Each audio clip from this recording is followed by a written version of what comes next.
আমিন নাকি আমাদের দেশে জোরে বললে, জোহরের নামাজে জোরে বলছে এক লোকে, নোয়াখালীর কোথায় মাঝ দিতে, কোন নামাজে? তখন তারা সবাই দেখছে, এই মিয়া জোহরের নামাজে জোরে আমিন বলছো কেন? মাগরিবে বলে, এশায় বলে, ফজরে বলে, তুমি জোহরে বলছো কেন? কয় আমারে প্রতিদিন 200 টাকা করে দে, 200 টাকা করে দে, এই জন্য আমি খালি মসজিদে মসজিদে যাই জোরে আমিন বলি আর ফিতনা সৃষ্টি করি। নাউজুবিল্লাহ। এর কদিন পর আমি হজে গেছি, হজে যাই দেখলাম বাইতুল্লাহর মধ্যে লক্ষ লক্ষ মানুষ জোরে আমিন বলে। আমি চিন্তা করলাম, হায় রে, বাংলাদেশে একজন মানুষকে আমিন বলানোর জন্য ডেলি 200 টাকা, সৌদি আরবে তো আর 200 টাকা দিলে হয় না। তাইলে লক্ষ লক্ষ মানুষের ডেলি কত কোটি রিয়াল খরচ হয় খালি আমিন বলানোর জন্য। সৌদি সরকারের খালি আমিনের বাজেট কত কোটি রিয়াল, প্রতিদিন এত মানুষের আমিন বলায় টাকা দিয়ে দিয়ে, তাহলে কত টাকা খরচ হয়? নাউজুবিল্লাহ। এই কথা সত্য কথা নয় যে জোহরের নামাজে আমিন বলছে, এগুলা প্রতিহিংসা, বাগিয়াম বাইনাহুম, প্রতিহিংসা বশত এইসব কথা বানানো হয়। এগুলা ভাসমান কথা, চলমান কথা, বাস্তবতার সাথে এগুলার কোনো মিল নাই। আমি যে কথাটা বলতেছিলাম, আমার ভাইয়েরা দেখেন কত পদ্ধতিতে নামাজ পড়ে, কিন্তু আবার বাইয়ে বাইয়ে মিল মহব্বত, কোনো ধরনের ঝগড়া নাই, ফাসাদ নাই, কিছু নাই। তাহলে আমরা কি ওই দৃশ্য, সুন্দর দৃশ্যটা দেখি না? তাহলে আমাদের মধ্যে কেন একটু বেশ কম হইলে, সুন্নতের একটু ইখতিলাফ হইলে মারামারি ঝগড়াঝাটি হবে কেন? বরং যেই ভাইয়েরা নামাজি আছেন তারা সবাই ঐক্যবদ্ধ থেকে যারা নামাজ পড়েন না তাদেরকে কেমনে নামাজি বানানো যায় সেই চেষ্টা করতে হবে। আমরা নামাজিরা সবাই একদল, আর যারা নামাজ পড়েন না তারা একদল।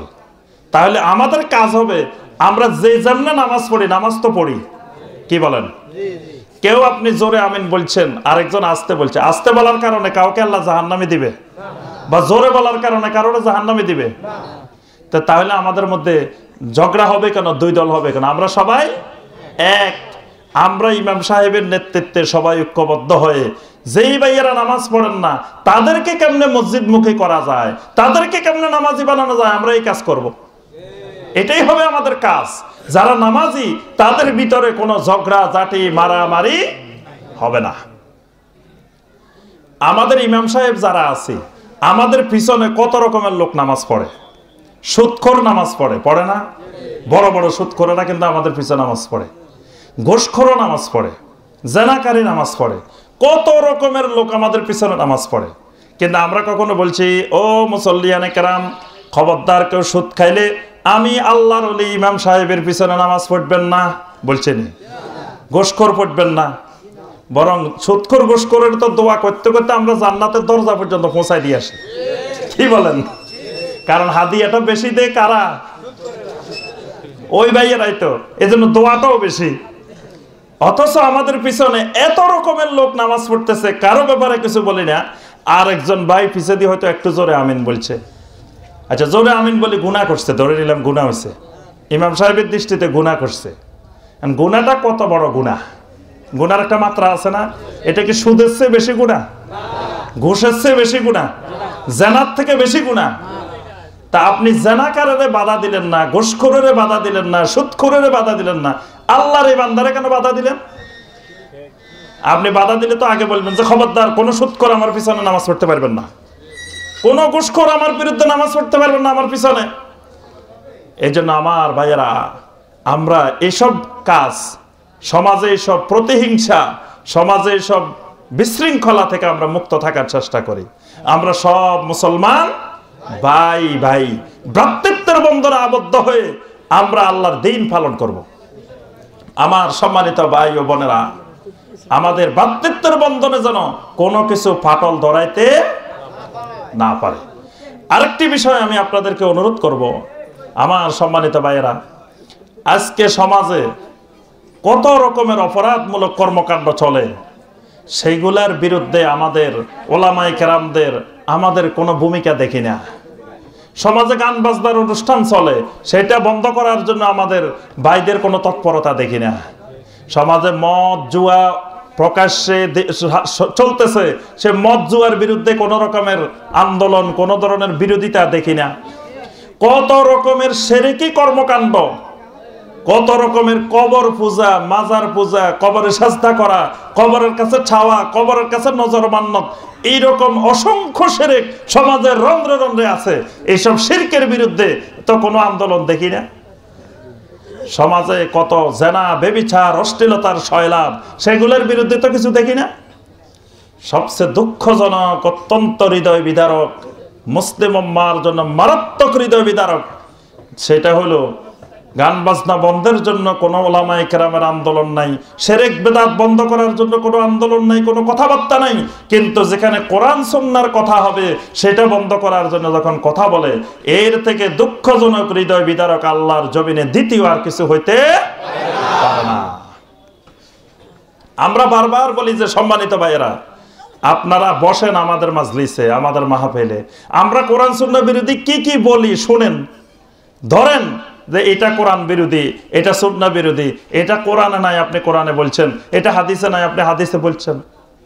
আমরা কেন মাহফিলে বন্ধ করে দিব, কথাই বলতে দিব না কেন? আরেকজনের বাকস্বাধীনতা হরণ করার অধিকার আমাদেরকে কে দিল?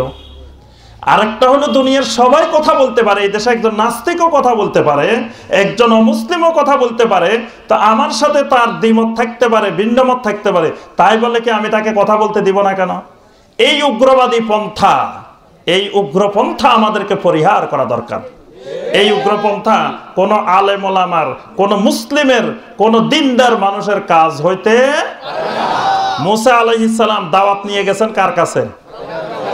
আল্লাহ পাক মুসা আলাইহিস সালামকে বলে দিয়েছেন, ইযহাবা ইলা ফিরআউনা ইন্নাহু তাগা। ও মুসা, ও হারুন, দুইজনে মিলে ফেরাউনের কাছে চলে যাও, কারণ ফেরাউন হলো তাগুত। তাগুত মানে কাফেরের উপরে তবকা। কাফের নিজে মানে না কিন্তু আরেকজনের বাধা দেয় না। তাগুত হলো নিজেও মানে না, আরেকজনেরও মানতে দেয় না, এটার নাম তাগুত। মুসা আলাইহিস সালাম, হারুন আলাইহিস সালাম দুইজনে তাগুতের বিরুদ্ধে দাওয়াত দিতে গেছেন। আল্লাহ রাব্বুল আলামিন হুঁশিয়ার করে দিচ্ছেন মুসা আর হারুনকে, ফাকুলা লাহু কাওলাল লাইয়িনা। ও মুসা আর হারুন, যখন তোমরা ফেরাউনের কাছে দাওয়াত দিতে যাইবা, খবরদার শক্ত ভাষায়, কঠিন ভাষায় কোনো কথা বলা যাবে না। অত্যন্ত কোমল ভাষায়, সুন্দর ভাষায়, নরম ভাষায় কথা বলতে হবে। সুবহানাল্লাহ।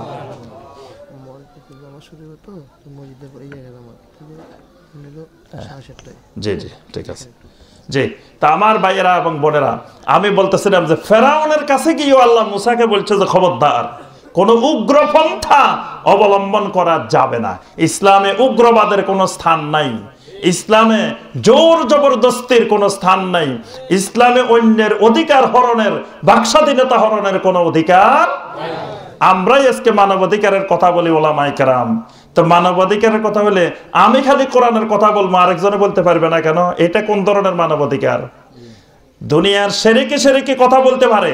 এই দেশে বসে কেউ কেউ বলে যে আমি আর আল্লাহ একই সুরতে আরশে বসে থাকি। এরকম কথাও তো বাংলার জমিনে বলছে, বলে নাই? আমি মা ফাতেমার স্বামী, কথা বলছে না?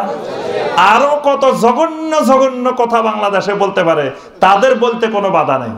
অথচ আমরা বারবার বলি যে আমার ভাইয়েরা, কোরআন এবং সহিহ হাদিসের বাইরে আমরা কোনো কথা বলি না, হয় কোরআন থেকে বলি না, সহিহ হাদিসের কথা বলি। তো এটা বলতে বাধা হবে কেন? আল্লাহর ওয়াস্তে আমার সম্মানিত ওলামায়ে কেরামদের হাতে পায়ে ধরে আমি বলি, আমার ভাইয়েরা, আল্লাহকে ভয় করি।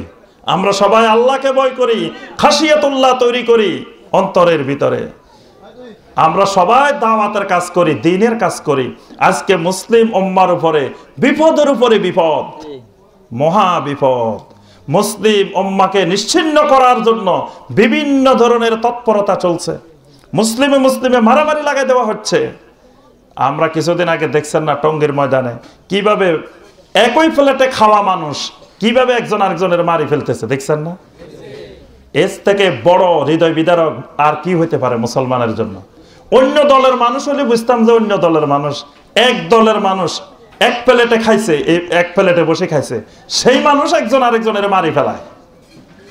আবার যার ইমারতে লক্ষ লক্ষ মানুষ টঙ্গীর বিশ্ব ইজতেমা মুনাজাত করছে, আখেরি মুনাজাতের জন্য হাজার হাজার মানুষ গেছে না, লক্ষ লক্ষ মানুষ। তো যেই মুনাজাত করছে হে নাকি ইহুদির দালাল। তো ইহুদির দালালের হাতে এতদিন বাংলার মুসলমান মুনাজাত করছে, এখন বাইর হয়েছে কি ইহুদির দালাল। এখন ইহুদির দালাল কিনা এটা আল্লাহ ভালো জানে আর ওনারা জানে, আমরা ওই ব্যাপারে কোনো কথা না। আমার কথা হইলো, তো উনি যদি ইহুদির দালাল হয়, হঠাৎ করে ইহুদির দালাল তো হয় নাই, আরো কয়েক বছর আগ থেকে তো ইহুদির লগে ওনার যোগাযোগ হয়েছে। তো তখন থেকে কেন ওনারে মুনাজাতের জন্য আনি আনি এই লক্ষ লক্ষ কোটি কোটি মানুষের মুনাজাতটা নষ্ট করছেন? কি বলেন? তখন তো সতর্ক করা দরকার ছিল যে উনার সাথে ইহুদির কানেকশন হয়ে গেছে, খবরদার আপনারা সতর্ক থাকেন। এখন হঠাৎ করে এখন দেখা যাচ্ছে উনি ইহুদির দালাল, উনি কাফের, উনি মুশরিক মুনাফিক। যাই হোক, এটাও একটা বিরাট ইসলাম বিরোধী ষড়যন্ত্র। অর্থাৎ মুসলিম উম্মাহকে গ্রুপে গ্রুপে দলে দলে বিভক্ত করে, যাতে মুসলিমদেরকে ঐক্যবদ্ধভাবে কোনো চিন্তা করার সুযোগ না হয়। কারণ ঐক্যবদ্ধ হইলে শয়তান সমাজ থেকে পালাতে বাধ্য হবে, এজন্য শয়তান মুসলিমকে ঐক্যবদ্ধ হইতে দেবে না। আমার ভাইরা, আর বেশি কিছু আমি আলোচনা না করে আমি সর্বশেষ এই কথাটি বলতে চাই, আমরা সবাই শিরক মুক্ত তাওহীদি ঈমান করব। শেষ আলোচনা, শিরক মুক্ত তাওহীদি ঈমান করব এবং বিদআত মুক্ত সুন্নতি আমল করব।